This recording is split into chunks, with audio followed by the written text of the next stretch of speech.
আমি তখন হাসতে হাসতে আল্লাহর কাছে ভীষণ সন্তুষ্টি নিয়ে পৌঁছতে চাই যে আমি একটা ন্যূনতম ওই জীবনটা লিড করতে পারলাম, যে আমি একটা ইনসাফের হাসি নিয়ে আমি আমার আল্লাহর কাছে পৌঁছতে চাই। হায়াত মৌতের মালিক আল্লাহ, ন্যূনতম সিকিউরিটি নিয়ে চলাও হলো সুন্নাহ।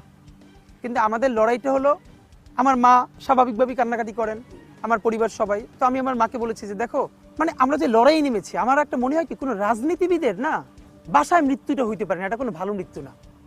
যিনি রাজনীতি করেন, যিনি লড়াই করেন, যিনি বিপ্লবী, যিনি সংগ্রামী, তার মৃত্যুটা হবে একটা সংগ্রামের মধ্য দিয়ে, একটা রাজপথে, একটা গ্লোরির মৃত্যু।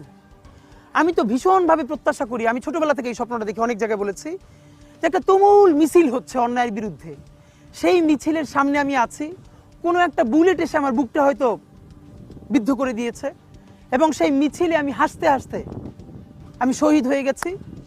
এবং সবাই যখন মৃত্যুটাকে ভীষণ ভয় পায়, আমি তখন হাসতে হাসতে আল্লাহর কাছে ভীষণ সন্তুষ্টি নিয়ে পৌঁছতে চাই যে আমি একটা ন্যূনতম ওই জীবনটা লিড করতে পারলাম, যে আমি একটা ইনসাফের হাসি নিয়ে আমি আমার আল্লাহর কাছে পৌঁছতে চাই।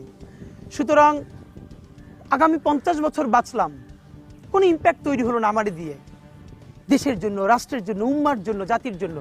কিন্তু আমি ধরেন 5 বছর বাঁচলাম, সেটার মধ্য দিয়ে যদি আগামী 50 বছরের ইম্প্যাক্ট তৈরি হয়, তাহলে অনেকদিন বেঁচে থাকায় কি সাফল্যের বলেন? শহীদ প্রেসিডেন্ট জিয়াউর রহমান কয়টা দিন বেঁচেছেন, কিন্তু ভাবেন আজকে পর্যন্ত উনি আমার অনুপ্রেরণা। হাঁটতে হাঁটতে আমার পা ফুলে যায়, আমি, আমার টিম সেদিনকে